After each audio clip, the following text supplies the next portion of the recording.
Presidente, a mis espaldas aparece mi equipo de trabajo,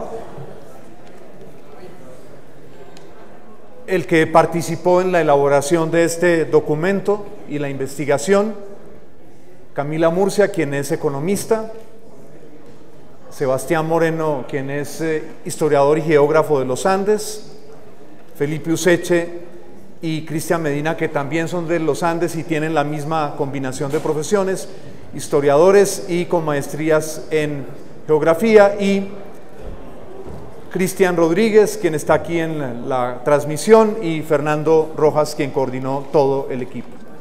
Yo le rogaría a los miembros de la administración que se pusieran allí. Son las curules que no están siendo usadas porque es incómodo para ustedes e incómodo para mí. Entonces allí, señor secretario de Movilidad, señor gerente del metro. Presidente, colegas, yo llamaría la atención sobre lo siguiente. En diciembre del año pasado, mientras se discutía en plenaria el presupuesto de la ciudad, yo me permití presentarles a todos lo que llamé en ese momento un mapa del descontento en Bogotá. Allí estaba un mapa que yo proyecté y cómo estaba la geografía del descontento en las diversas zonas de la ciudad. Alerté tanto a la administración como a la coalición mayoritaria que ha respaldado al alcalde Peñalosa sobre la gravedad de las cifras que estaban allí. Les dije, ojo, ni siquiera en las localidades donde el alcalde goza de mayor respaldo logra alcanzar una cifra por encima del 50%. Mostré las cifras de Bosa y de Ciudad Bolívar, donde el respaldo al alcalde no pasaba del 12%. En ese momento hubo hilaridad en la sala. La administración recibió con displicencia esa alerta temprana que era una ayuda para la administración. Le permitía saber qué era lo que estaba ocurriendo. Y la coalición mayoritaria consideró eso insustancial. No, eso es un problema momentáneo. Hoy la situación es mucho más dramática para el alcalde. No hay una sola zona de la ciudad donde el respaldo al alcalde esté por encima del 20%. Antes de anoche, en una entrevista del veterano periodista Yamid Amat, ocurrió una verdadera catástrofe. La avalancha de llamadas en el sondeo contra la intervención del alcalde fue desconocida para ese tipo de entrevistas. ¿Por qué es tan importante este debate? Porque el metro, junto con los temas ambientales, son los que sostienen el descontento en la ciudad. La administración ha menospreciado todas las alertas tempranas que algunos le hemos lanzado, como lo hice con la administración anterior. En el tema del metro, como en ningún otro, se concentra la insatisfacción de los bogotanos con la administración. De manera, presidente, que este debate no es, como piensa la administración, un debate de trámite, donde los concejales hablan y no pasa nada. No. En este debate se refleja un problema que es la raíz de la desconexión del alcalde con la ciudad. No es si el alcalde logra a través de agencias publicitarias emitir unas piezas que dicen, no, estamos haciendo esto, lo otro. No, no, señor secretario de Movilidad y señor gerente del metro. La ciudadanía le dice al alcalde, no le creo en ese tema. No es solo mi opinión, no hay encuesta. Y la administración, si lo quiere, puede conversar con los encuestadores. No hay encuesta de las elaboradas en Bogotá donde el meollo del descontento no se ubique en el metro y en los temas ambientales. Y mientras la administración no logre transmitir, como no lo ha hecho hasta el momento, un mensaje claro sobre el tema, está siempre al otro lado de la revocatoria. Esa es la realidad. Y lo dice una persona que no es partidario de la revocatoria. No lo soy. Soy un opositor de la administración en algunos aspectos, sin duda lo soy, pero siempre señalando cuáles pueden ser los caminos, como lo hice con el gobierno anterior, para resolver eventualmente los problemas. Entonces, que nadie se llame a engaños, que nadie piense que este es un debate de trámite, que allá bla bla bla bla bla, bla y hacemos lo que quieran. No, porque ojo a ese dato, en ninguna localidad de Bogotá el respaldo al alcalde está por encima del 20%. Es la situación más catastrófica para quienes lo respaldan aquí desde la elección popular de alcaldes, la más catastrófica registrada por todas las encuestas, más grave aún que la de Samuel Moreno. Eso es un hecho, digamos, que debería llamar alarma al gobernante, a su equipo, pero se los ve groguis, como se dice en los escenarios del boxeo, sin ninguna reacción, menospreciando las críticas con altanería, como si estuvieran en el primer mes de gobierno. Allí dice a mis espaldas, metro elevado de Peñalosa, un paseo por las nubes. Con lo que acabo de decir he introducido el tema. El tema del metro ya no es técnico. El tema del metro hoy es político. El tema del metro hoy mide el estado de ánimo de Bogotá. Esa es la realidad. El alcalde puede decir a quienes lo entrevistan que a él eso no le importa, pero como se lo planteé a él personalmente cuando me encontré para saludarlo en el debate de la venta de la ETB, él es quien decide hoy si desea terminar su mandato o no, para poder realizar las cosas que se le planteó a los bogotanos. Miren esta frase que está a mis espaldas: una rutica de metro de 25 o 30 kilómetros. No olviden esta afirmación. Quiero que vean ahora quién es el autor de esta frase. Grábensela, por favor, porque ella explica muchos de los graves problemas de descontento que el alcalde y su equipo han generado en la ciudad sin darse cuenta de la bomba de tiempo que habían activado en el propio cimiento del gobierno. ¿Cuánto mide el metro propuesto por el señor alcalde mayor? Según la firma que la administración contrató, la primera línea del Portal de las Américas a la 72 tendría una extensión de 19.5 kilómetros.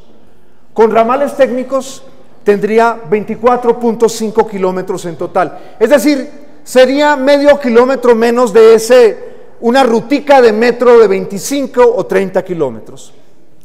Miremos ahora entonces quién sostiene que una ruta de metro de 25 o 30 kilómetros es una rutica de metro. Por favor, les ruego prestar atención a este video que no dura sino 45 segundos.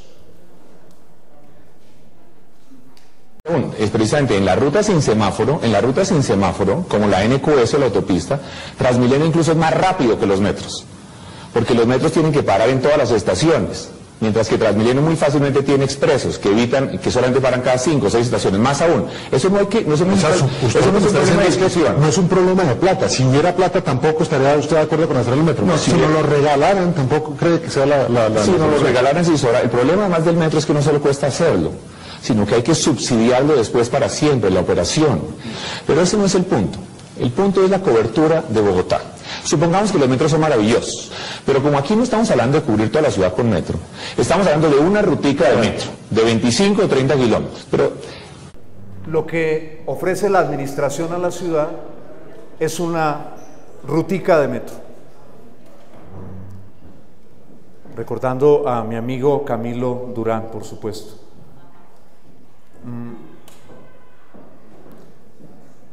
Yo quisiera, porque insisto, el lío hoy es que esto todos los días socava al gobierno de la ciudad, y como no soy partidario de la revocatoria, yo creo que hay que plantear sobre la mesa, bueno, ¿y qué es lo que se ha hecho hasta el momento y en qué medida la no toma de decisiones en aspectos claves del metro mantiene vigente el profundo descontento ciudadano?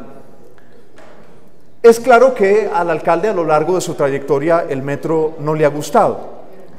En el 2009 fue publicado un especial sobre el metro en la revista Asuntos Públicos de la Escuela de Gobierno de la Universidad de los Andes.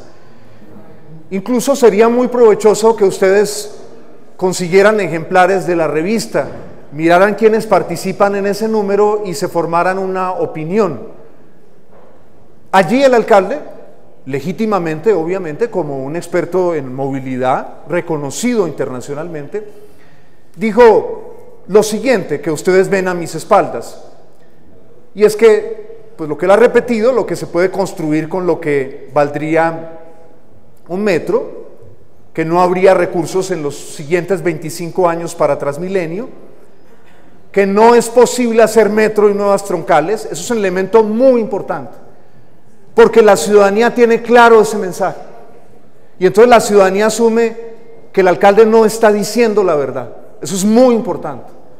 Es decir, en los debates públicos es crucial, la señora secretaria de Hacienda lo sabe con su experiencia, es crucial cuando una entidad como el Ministerio o la Secretaría lanzan unas cifras, porque los jugadores en el escenario económico esperan que esas cifras sean creíbles, porque toman obviamente decisiones frente a ellas, ¿cierto? Decisiones de inversión, los bancos toman decisiones de endeudamiento, en fin, etcétera, etcétera. Entonces, yo creo que hay una raíz del problema, y es: nadie cree que el alcalde esté diciendo la verdad sobre el tema del metro. Y las acciones del alcalde no han ido encaminadas a decir, lo cual es legítimo, hombre, cambié de posición. Es absolutamente legítimo, eso no tiene nada de malo. Pero a que el cambio de posición, la gente diga, es un cambio de posición sólido. Quisiera que miraran este mapa que está a mis espaldas. Es un mapa verdaderamente impresionante. Miren la cantidad de puntos rojos. Uno podría decir, es un banco global, es una multinacional que tiene presencia en todos los continentes. Bien. No, esta es la geografía de los viajes del alcalde durante los últimos años, dictando conferencias a favor de un sistema de buses. El alcalde, y eso es un mérito de él, inmenso mérito, el alcalde ha construido un nombre global en la defensa del transporte en bus. Para un país como el nuestro, donde nos cuesta mucho saltar del escenario colombiano a otros escenarios, es un gran logro personal y profesional que yo siempre he reconocido, como lo saben algunos de ustedes. Yo jamás he puesto en duda las credenciales del alcalde como un hombre que conoce de este tema. Pero comprenderán ustedes que es muy difícil deshacerse de esta trayectoria y desaparecer de un escenario que ha hecho al alcalde famoso y un hombre muy acomodado en la defensa del transporte en bus. Allí está también Moscú, una ciudad en la que el alcalde, y recuerden que yo lo advertí hace muchos meses, para sorpresa de los urbanistas de esa ciudad, esa fue la ciudad donde el alcalde, en un evento de alcaldes globales, global de exalcaldes y alcaldes, dijo que los metros eran una ratonera. Pero este mapa es muy importante, es muy importante. Digamos, el alcalde no quiere desprenderse, y es normal, a la edad que él tiene es absolutamente normal, de lo que le ha dado éxito en la vida: la defensa del transporte en buses. Y aquí viene un aspecto muy importante. El alcalde en su trayectoria siempre ha cuestionado que los metros están hechos, en muchos casos, sobre decisiones políticas y no sobre estudios técnicos. Yo sostengo, con evidencias en la mano, que se contrató el estudio de Sistra no para analizar la viabilidad del metro elevado, ojo a esto, sino para justificarlo. Y ese es un aspecto en que los políticos y los técnicos de esta administración deberán responder en el próximo futuro. Miren este cuadro comparativo. de los contratos que han sido hechos alrededor del tema del metro en los últimos gobiernos. Dos diferencias importantes saltan a la vista. El costo, el de Sistra, mientras que 1.792 millones, mientras que los otros son estudios muy fuertes, que todo el tiempo estuvieron avalados por la banca multilateral. Eso es muy importante, muy importante. La banca multilateral, si ustedes se fijan, ha desaparecido del protagonismo público en estos temas.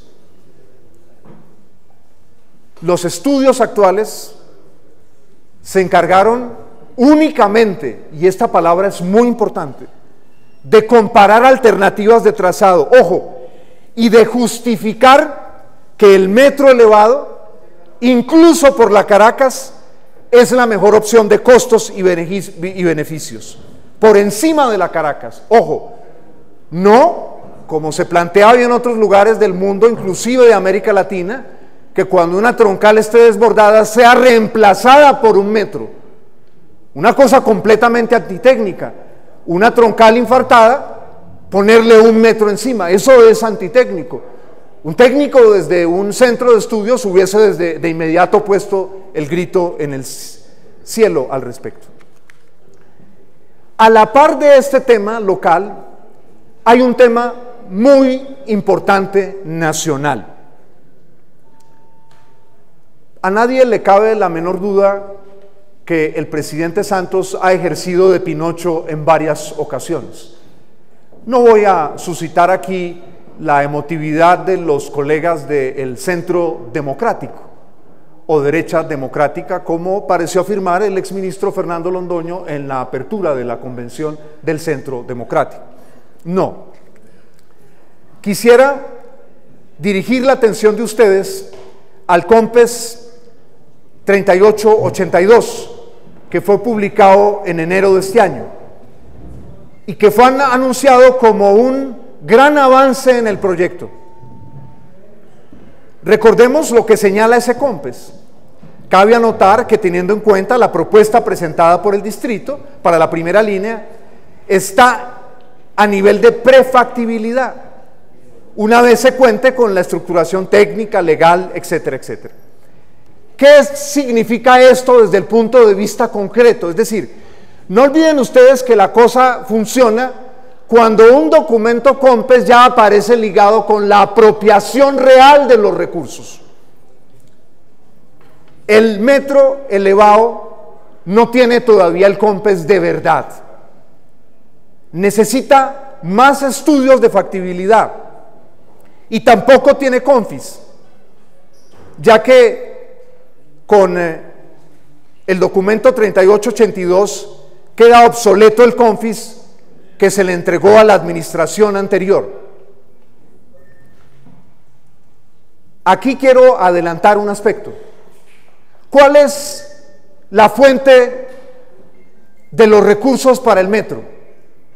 Ustedes le han escuchado ya al saliente director de planeación que él dice, esta es la fuente de los recursos para el metro. Ustedes han escuchado al doctor Cárdenas diciendo, esta es la fuente, no la promesa, no, la fuente.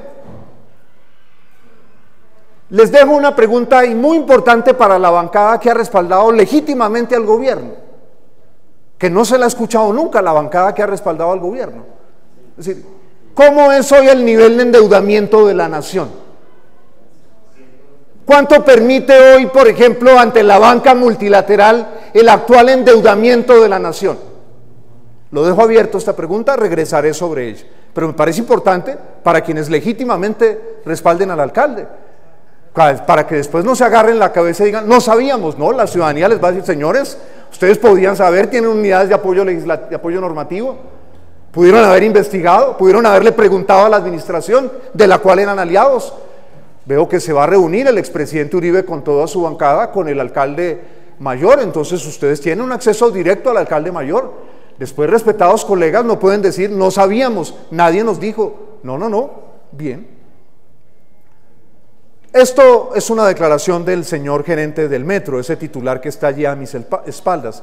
Eso es una entrevista en Caracol en octubre del año pasado.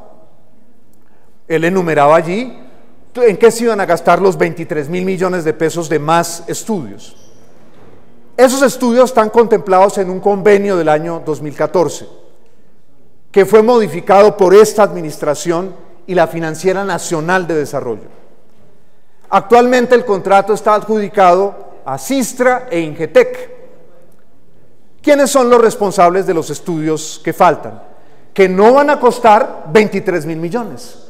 El costo ha crecido en 4.000 millones más. Ya van en 27.000 millones de pesos. De manera que ese dolor del que habla el gerente del Metro Caracol ha crecido. Es un dolor ya que no se cura con un Advil. En Pregunta Yamit, donde el alcalde sufrió esta catástrofe de entrevista de hace 2 días, el señor gerente del Metro, ya este año, la entrevista con Caracol fue el año pasado. Este año en Pregunta Yamit dijo, lo cito textualmente, a todos nos duele volver a oír que se van a gastar dineros en más estudios. Tengan presente esas fechas y esos datos. No olviden un dato, hasta el día de hoy, esta administración no ha licitado la primera troncal de Transmilenio. Y Transmilenio, recuerden, en la geografía global es la fortaleza del alcalde. Piensen ustedes eso, a año y medio de gobierno, porque yo los escuchaba a ustedes cuando presenté aquí mi geografía del descontento en diciembre del año pasado, que decían, espere Flores a que mostremos las obras. ¿Cuáles? ¿Cuáles son esas grandes obras que en estos momentos están licitadas? A ver, levantemos la mano. La primera, la gran obra que está licitada. La segunda, la tercera, ninguna. Y estoy hablando del campo, respetados colegas, que es la fortaleza de este gobierno. Entonces imagínense en el terreno donde todo es hipotético el metro, porque en el caso del metro todo es hipotético hasta hoy. Bien. La Nación quiere los estudios en agosto, pero la administración le dio plazo a Sistra hasta abril del 2018. Porque recuerden ustedes, la administración, no olviden ustedes que el gobierno nacional le prometió lo mismo a Petro, lo mismo. Por eso puedo decir Santos Pinocho, clarísimo en el tema del metro, insisto. El otro tema, el que mueve los corazones del partido de Uribe, ese se los dejo a ellos. Ellos acusan a Santos de ser el ultra Pinocho, pero ese es un asunto en el que no quiero inmiscuirme. Miren ustedes, el contrato que firma la administración con Ingetec tiene plazo de 14 meses a partir de febrero de este año. Lo que quiere decir que pueden demorarse hasta abril del 2018 en entregar los resultados del mismo. Comprenderán que todos esos cronogramas que la administración ha presentado publicitariamente se descuadran de manera grave. Los cronogramas oficiales. Había mencionado yo el tema del endeudamiento de la nación.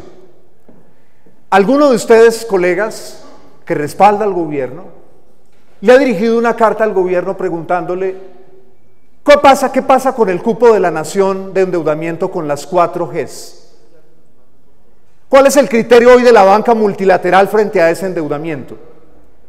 Ese tema del endeudamiento, al lado del descontento ciudadano, son la conjunción de los problemas políticos y técnicos de la nación.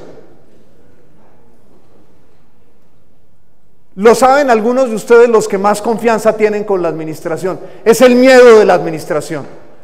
Algunos de ustedes se los ha comentado directamente la administración, que el gobierno Santos no les cumpla, que agobiado, además un gobierno completamente desprestigiado, agobiado en la salida, pues vuelva a incumplirle a Bogotá y le haga un pase, pero envenenado, al próximo gobierno.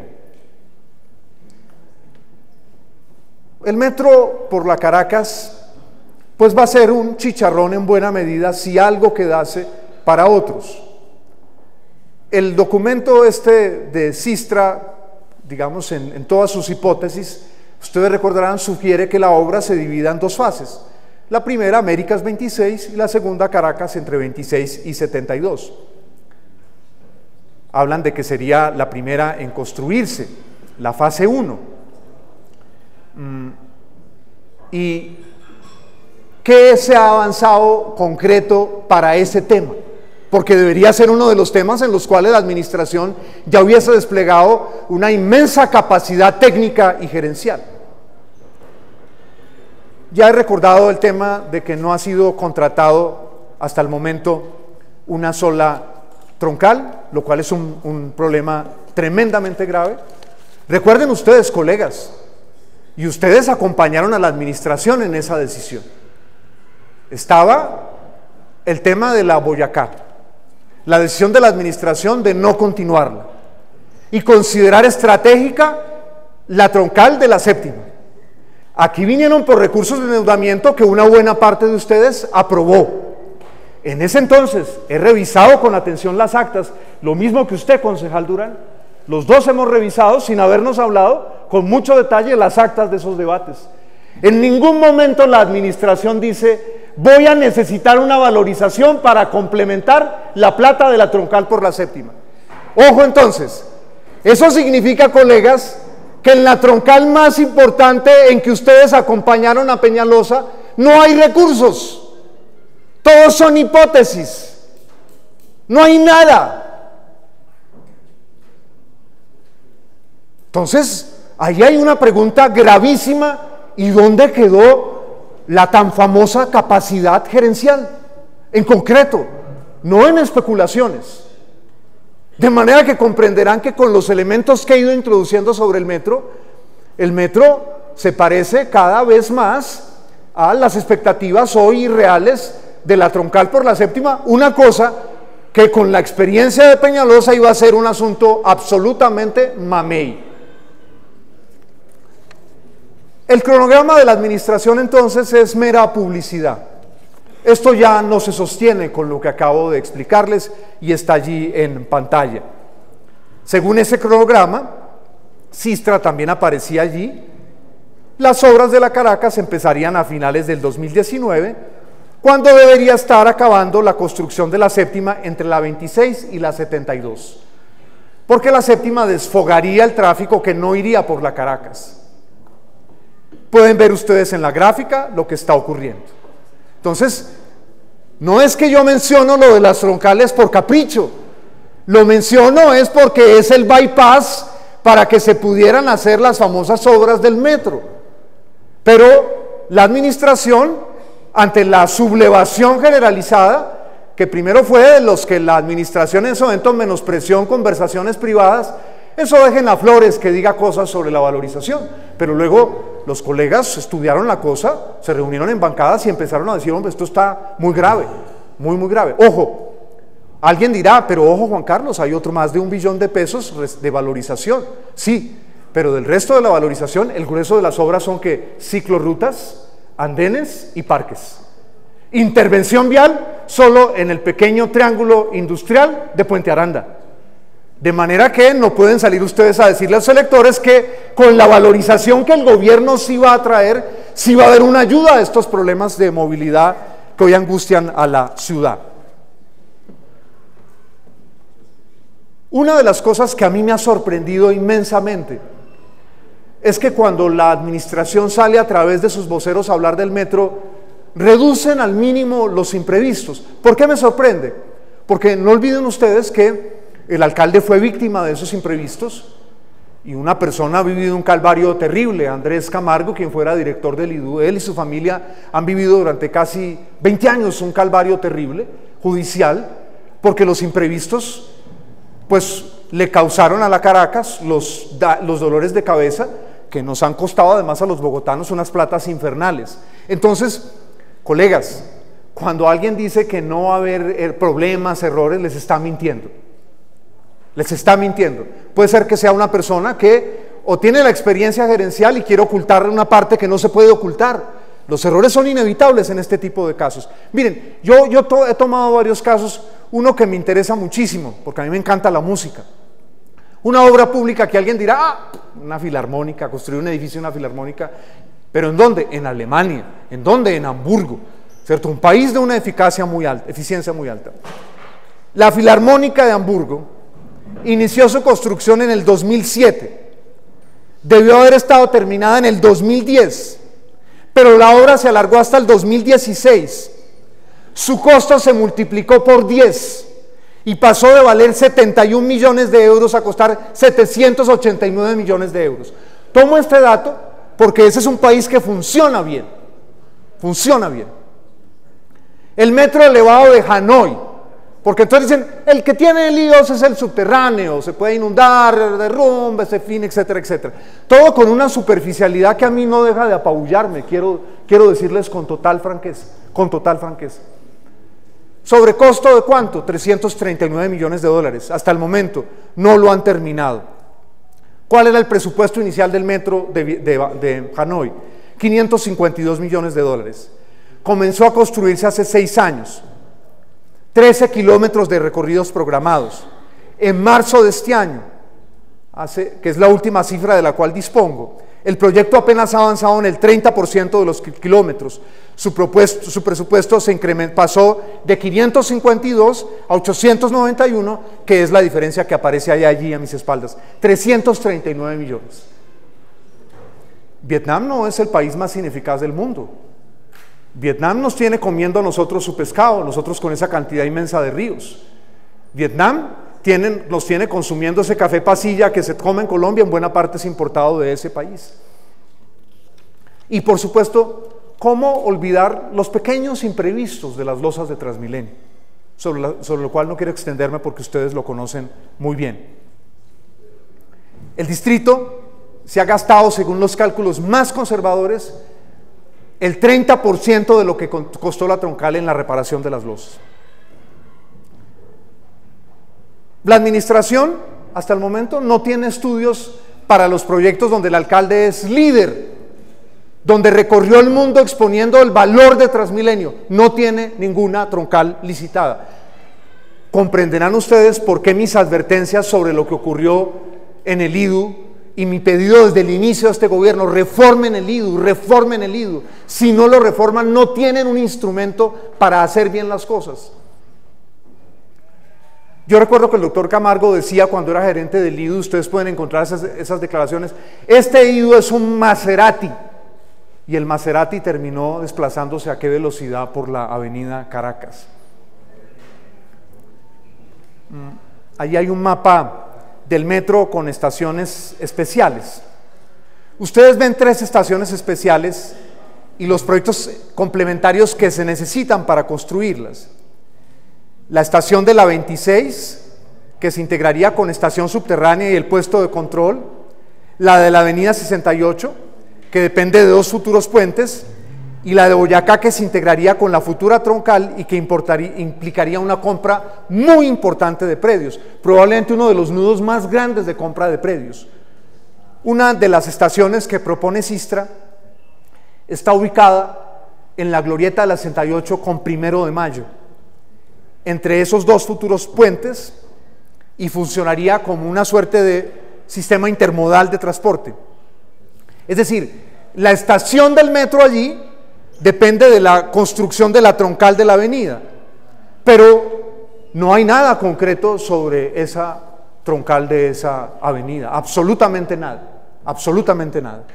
Otra estación se cruza con la Boyacá, que es otra troncal de Transmilenio, que, recuerden ustedes, la administración suspendió la licitación, pero no hubo tampoco nada más, absolutamente nada más. El mapa les ha ilustrado allí a mis espaldas. Luego otro asunto, y allí es donde yo señalo: hombre, cuidado con pensar que generando piezas publicitarias van a convencer a la ciudadanía de que esto es real. ¿Cómo? Con todo lo que acabo de describir, es decir, cuando no hay nada concreto, se anuncia un concurso para las estaciones. Eso es un caramelo, ¿sí? Pero eso no es sólido. No ocurre así con las obras sólidas en el mundo. Y además piensen ustedes, para que las cosas se hagan bien, los concursos arquitectónicos tienen que ser internacionales. Solamente con que ustedes miren cuánta plata le asignaron a ese concurso. Un colega, el doctor Cubides, ha advertido aquí de esto de manera muy seria y profesional, alertó a la administración: aquí hay este asunto.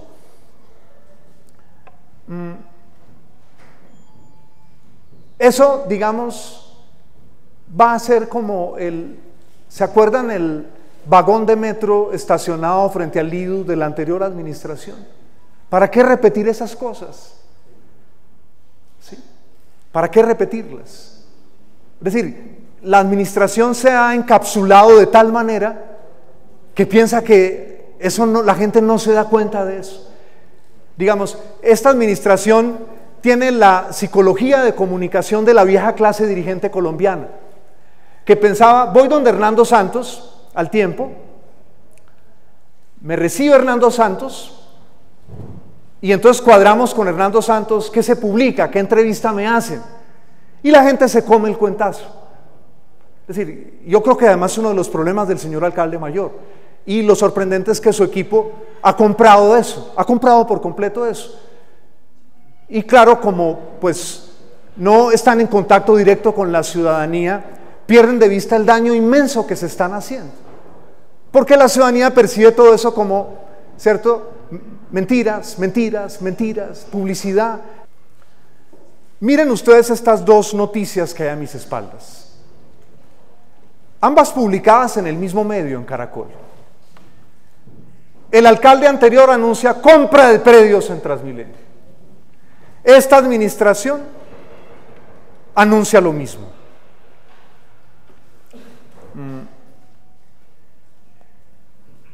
El alcalde anterior lo anunció a comienzos del 2015. Es decir, incluso se copian en lo malo las administraciones. Uno dice, miércoles, ¿cómo no se paran a pensar y a decir, vamos a meter las patas como el anterior gobierno? ¿Sí? Del 2015.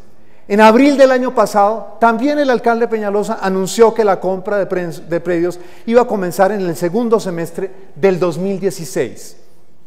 El pasado febrero, el gerente del metro dijo que no, que eso se iniciaría en marzo.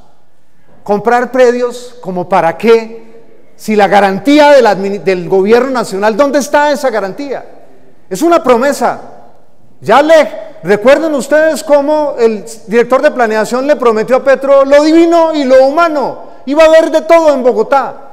Iba a llegar un tren por el occidente. Todo eso ya se prometió. Yo hablaba de ese nudo muy importante donde deberían comprarse predios por las razones que señalé, porque la troncal y el metro y la conformación allí de unas estaciones muy importantes.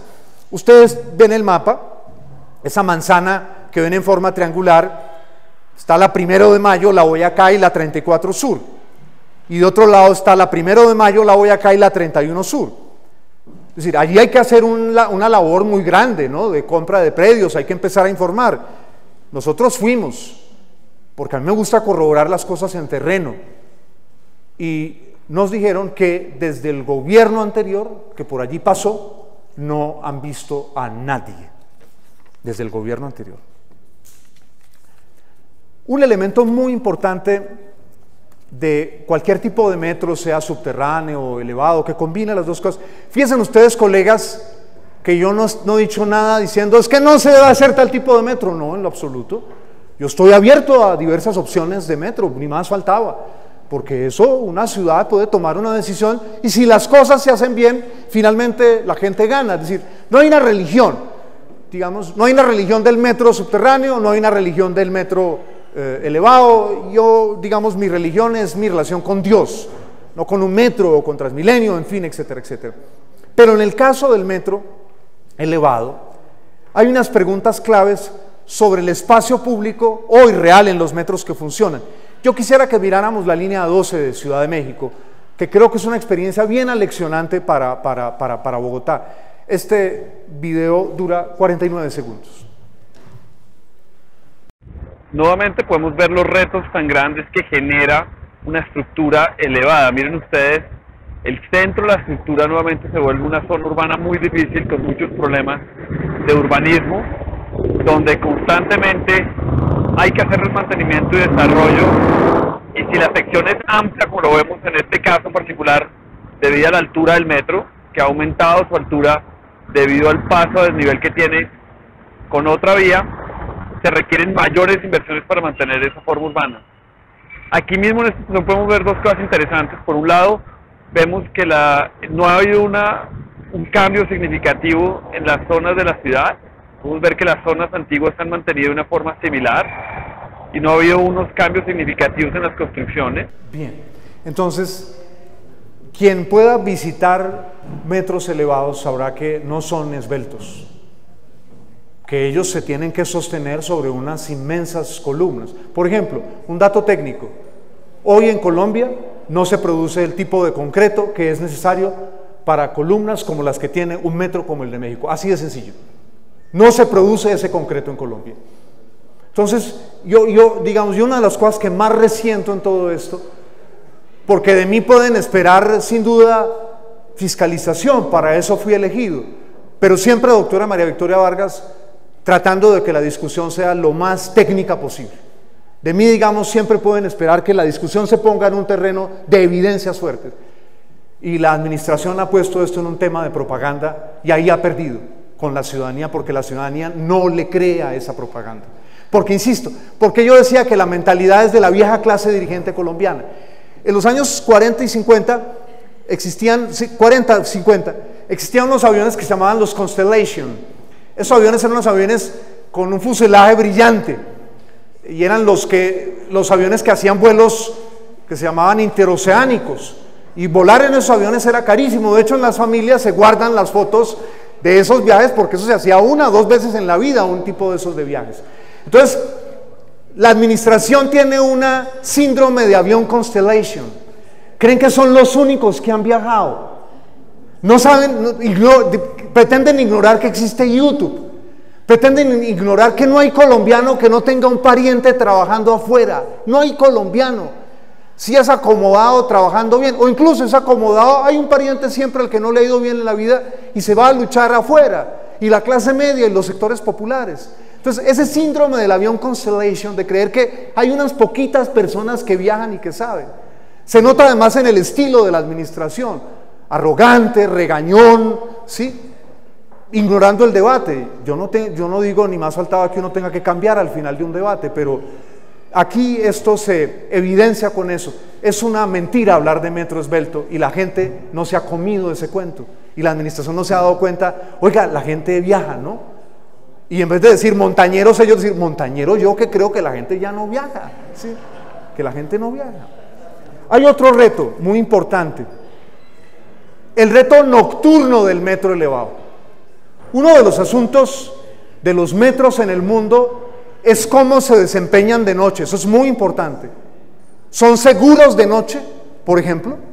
Hay muchos metros cuyo problema se vuelve a veces que por la noche la gente no puede viajar en ellos, por la inseguridad, ¿cierto? Porque son no lugares, como señaló hace muchos años un antropólogo, tal vez francés, Marc Roget.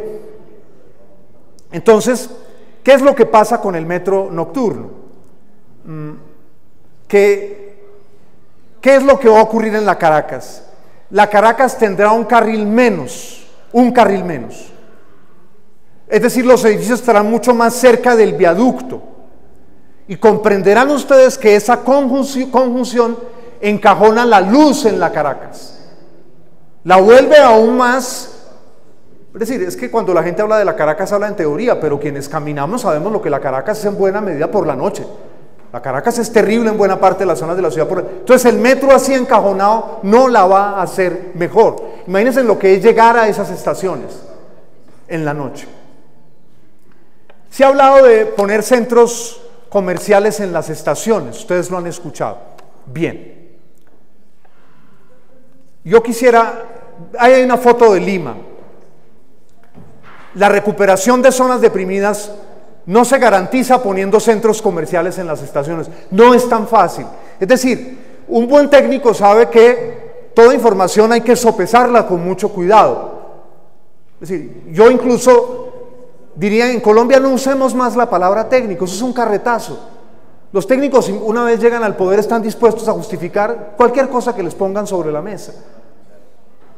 Bien, entonces miren, a comienzos de este siglo, quien era director de planeación y desarrollo de Metrolink, que es la compañía que opera el metro de Los Ángeles, Roderick Díaz, hizo un estudio para medir los impactos en el valor del suelo que generó la construcción del metro en un sector de Atlanta.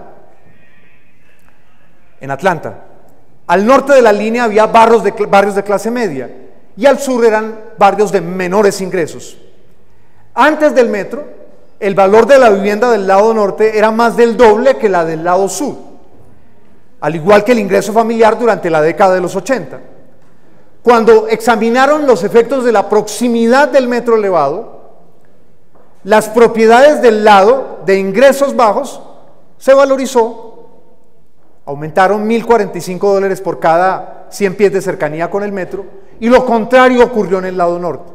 Las viviendas se redujeron su valor en $965 por cada 100 pies de cercanía.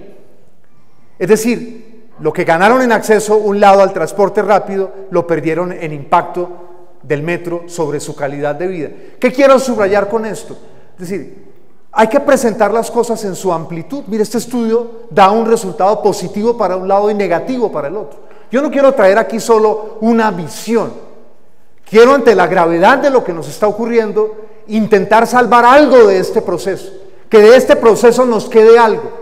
No que nos queden más piezas publicitarias, más anuncios, y que la gente después les diga, aunque llegue el Papa Francisco se podría quedar después de su visita a gobernar Bogotá. Pero la gente va a decirle, si él habla del metro, papá, no nos mienta que todos nos han mentido con relación al metro.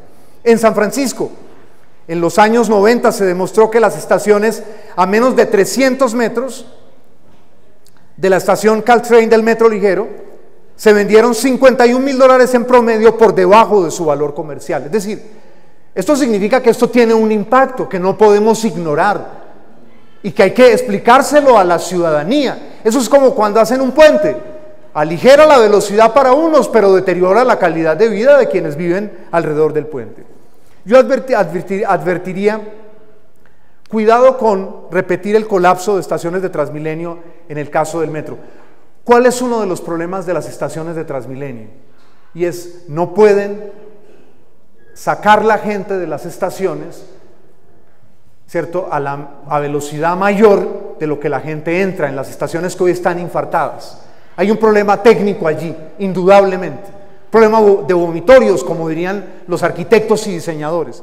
Miren ustedes esta estación, este video sobre la estación de Gamarra en Lima, en el sector de La Victoria, que es una advertencia sobre ello. Eso es para advertir, para que la discusión sea más seria, ¿cierto? Para que no sea una discusión ideológica exclusivamente. Por favor, el video. Dura 29 segundos.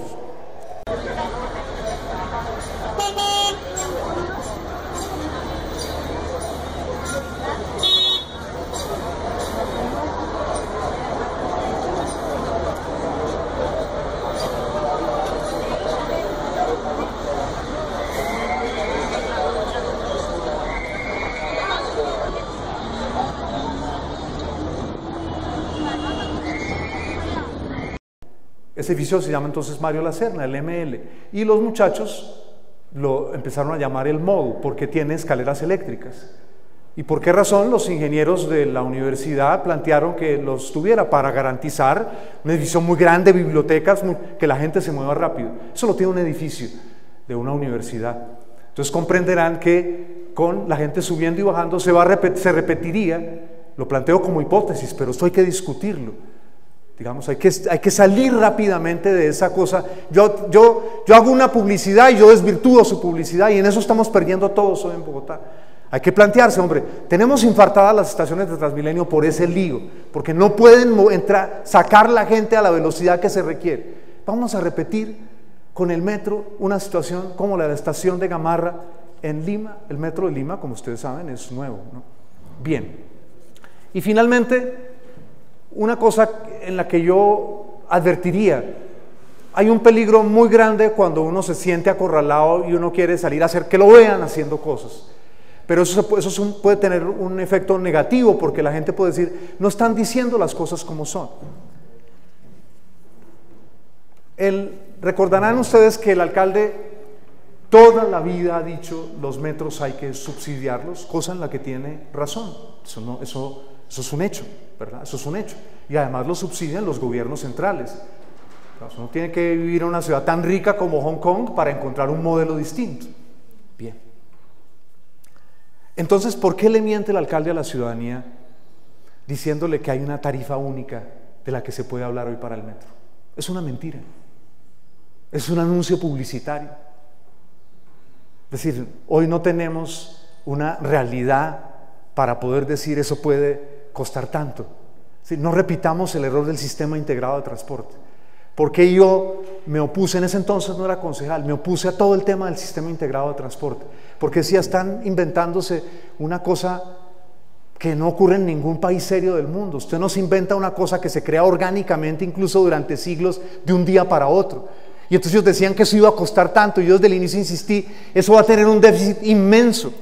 Entonces, el alcalde y el gerente además han dicho, va a costar 3.300 pesos, eso es carreta. Entonces, ¿qué quiero yo con este debate aportar, presidente? A la ciudad le está haciendo un daño inmenso que todos los debates se están dando solo en negativo, todos los debates importantes de la ciudad. Y eso amenaza con paralizar la ciudad. Siempre son necesarios los debates públicos, son tremendamente valiosos, pero necesitamos volver a enriquecer este debate cada vez más con elementos técnicos, sólidos, ¿verdad? Que si uno va a cambiar un elemento técnico, unos estudios que hicieron con el aval del Banco Mundial, tengamos algo de igual solidez, no un estudio contratado para darle el visto bueno a lo que ya se había decidido. No quiero hacer bromas del estilo de que estaban afeitándose, porque eso no estaría bien. Entonces, cuidado con el tema del COMPES. El COMPES actualmente existente no es un compromiso real. Uno, presidente, para concluir. Segundo, los retos fundamentales del metro en materia de financiación no están asegurados. La administración puede y tiene todo su derecho, salir y decir que no. Santos los puede dejar en la estacada. Y pensemos en términos de probabilidades. ¿Qué probabilidad hay hoy de que el gobierno Santos deje en la estacada al alcalde y su equipo en el tema del metro? Y yo diría con toda responsabilidad, algunos de ustedes saben que desde hace unos años me apasiona el tema de las probabilidades y me he dedicado con mucho juicio a su estudio. Son probabilidades medio altas, muy graves, de que la administración deje en la estacada, deje tirado al gobierno distrital al respecto. El tema Transmilenio. El alcalde ha defendido que el metro sea un alimentador de Transmilenio. No hay una sola troncal contratada. La troncal estratégica para la administración, la de la séptima, no tiene financiación en estos momentos. Así de sencillo. Hombre, anunciar compra de predios es un elemento propagandístico, pero ya lo había hecho la administración Petro. Respetados concejales que hoy se oponen al exalcalde anterior, como yo me opuse, ¿cuál es la diferencia entre la promesa que hizo Peñalosa, presidente, que hizo Petro, y la de Peñalosa de comprar predios? Ninguna, publicidad. Y un asunto de fondo sobre este tema. El metro, cualquiera que él sea, yo por eso no voy a asumir una posición cerrada y rígida. El metro, cualquiera que él sea, no puede ser un alimentador de Transmilenio. Hoy en el mundo hay debates sobre cambiar líneas troncales saturadas por metros. Curitiba, la que fundó todo este sistema, lo tiene claro. Lo que pasa es que no tiene la plata por la crisis de Brasil. Allí ya lo han planteado con claridad. La troncal central más importante de la canaleta detrás del sistema de buses de Transmilenio de Curitiba se va a reemplazar por un metro subterráneo. Esa es la realidad. De manera que es completamente antitécnico ni siquiera plantearse el interrogante. Hombre, estamos planteando un metro como alimentador, un metro alimentador Transmilenio. ¿No es eso una locura? Entonces, presidente, quedan allí estas advertencias que yo las asumo como un deber porque después a cada uno de nosotros se nos van a exigir responsabilidades. E insisto, este tema es el que hoy más proporciona descontento frente a la administración. Si la administración no reacciona, el vacío político en el que va a quedar el alcalde le hará imposible gobernar con revocatoria o sin ella. No siendo partidario de la revocatoria, debo advertirlo con toda claridad. Gracias, presidente.